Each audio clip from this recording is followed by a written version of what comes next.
and welcome to a brand new episode of Instacar HK. Today, we're reviewing this 2009 Ferrari 430 Scuderia.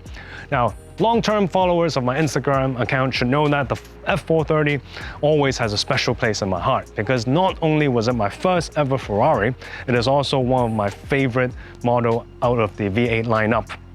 Now, if you have watched my previous 360 Spider episode, you'll recall that when the 360 came up, it really redefined the Ferrari V8 lineup in terms of the design principles, because the car was largely focused on aerodynamics. It was mostly developed in the wind tunnel and whatnot.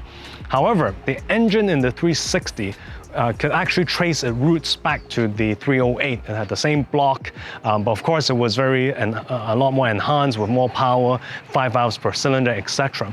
However, by 2005, when the F430 came out, Ferrari really needed to up their game in terms of power and performance, because by then there was a lot more competition. There was the Lamborghini Gallardo, Aston Martin has a bunch of models, like the Vantage, DB9, DBS, Porsche had a very mature GT3 RS by then.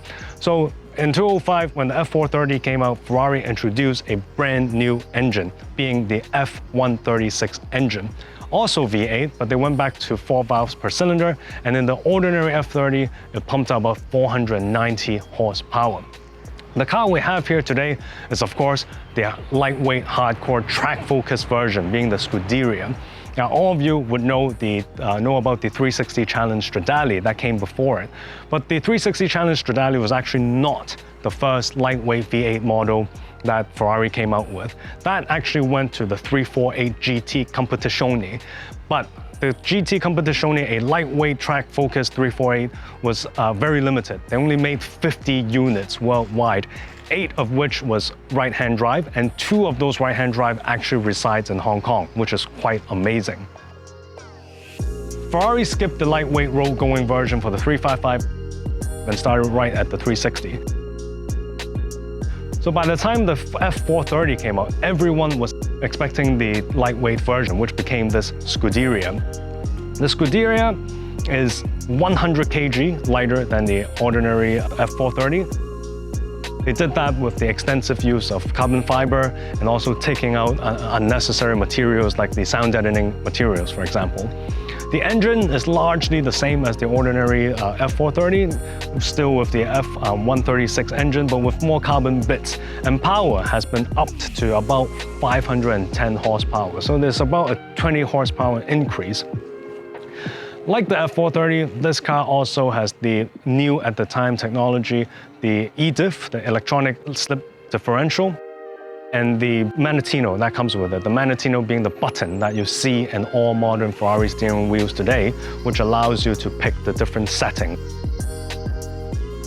Now, one other special thing about this car is that the legendary Michael Schumacher was involved in its design as well. So this car, for the first time, has the function of being able to go to race mode, but keeping the damper settings at a softer setting, which before you couldn't. It all came together. If you go to race mode, the dampers go harder. But this, for the first time, you can split the settings, and apparently that was at the insistence of Michael Schumacher himself, which is pretty cool. So the Scuderia was still from an era where the differences in looks compared to the ordinary model was still quite subtle, unlike the 458 Speciale and especially the 488 Pista that came after, which is really in your face. So the difference, on the exterior between the ordinary model and this one is really the front bumper, a different design of the front air intakes. It's no longer like the original model, which copies the 50s Ferrari F1 model, the 156. So now you have a more rectangular shaped intake, which I actually prefer over the original model.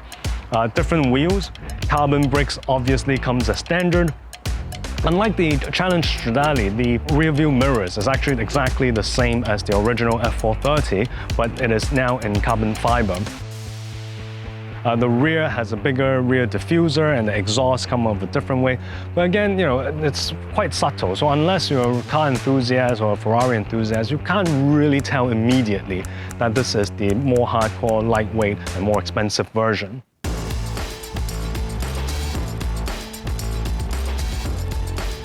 Inside, no carpets or any sound deadening material, so you see all these bare aluminum staring right at your face. Sports bucket seats, now an updated version, so no longer like the alien-looking ones that you used to have in the Challenge Stradale. The F430 is legitimately one of my favorite V8 models, and of course, the Scuderia is the top of the line 430. So I've always wanted to try one, and frankly, in the past few years, I've from time to time been tempted to buy one. But having the 328 and the 360, budget, space, everything got in the way, having a baby, etc.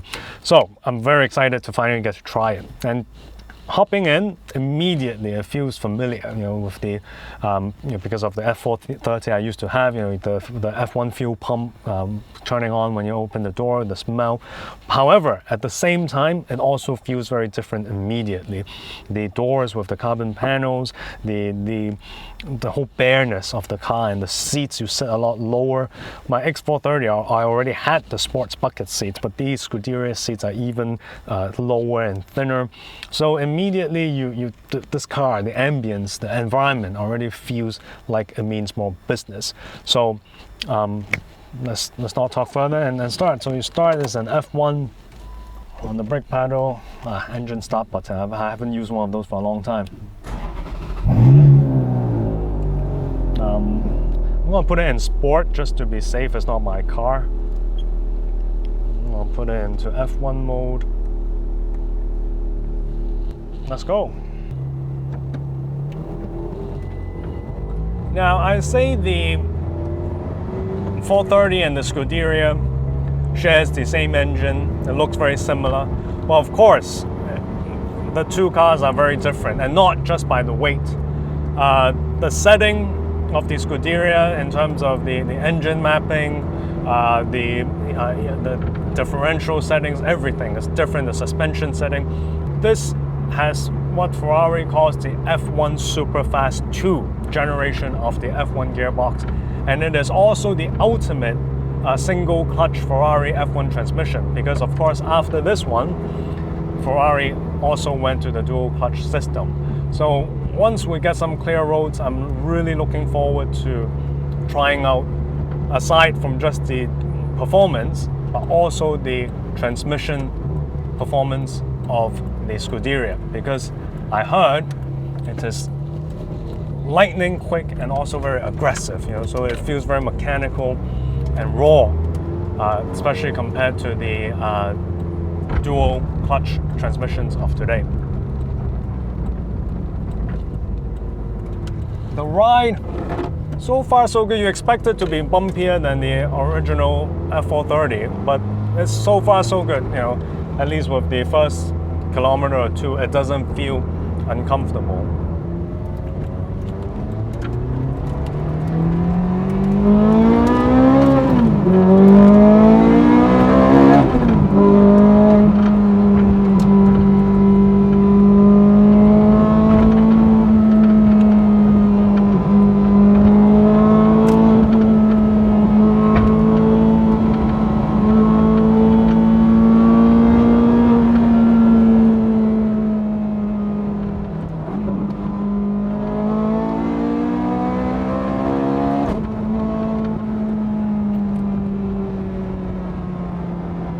Okay, wow, that was unexpected. All right, I'm quite used to high revving V8 Ferraris, but this special Focus version really does take everything up a notch. More than that, everything is tuned to 13 in this car. The speed, as I said, the throttle response just now, any gears, you step on it, it goes immediately, almost like an on-off button. The sound, it sounds similar to the ordinary F430 because it uses the same engine, but it is also very, very different. It's a lot more open, sounds more high revving somehow, a bit more high pitch. the pickup is just completely different animal. I mean, this car just eats up the revs. It just go up the revs like lightning. I'll give it a bit of juice now.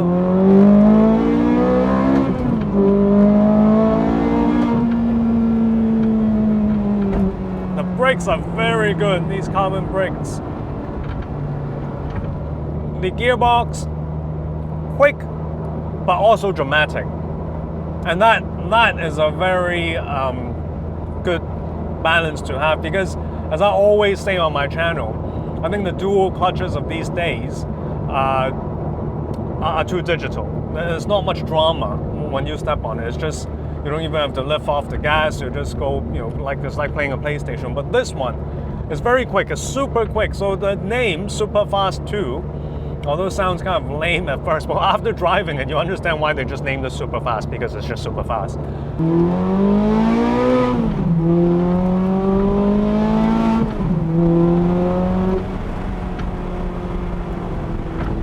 The brakes are so good, and the car is so balanced. It's really confidence inspiring. Like, in terms of the handling, there's really not much dramaticness going on because the car is so stable and firm. And together, as I mentioned for the second time, together with the brakes, it just all works out very nicely.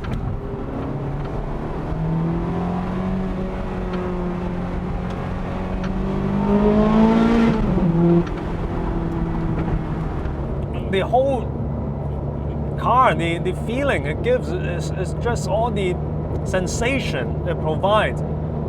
It's really just something else. I think the conclusion is you just can't compare this with the ordinary F40. When I first started this episode, I was comparing with the ordinary F40, how it's different. Of course, it's based on that, but this car is just a whole different experience, a whole different animal.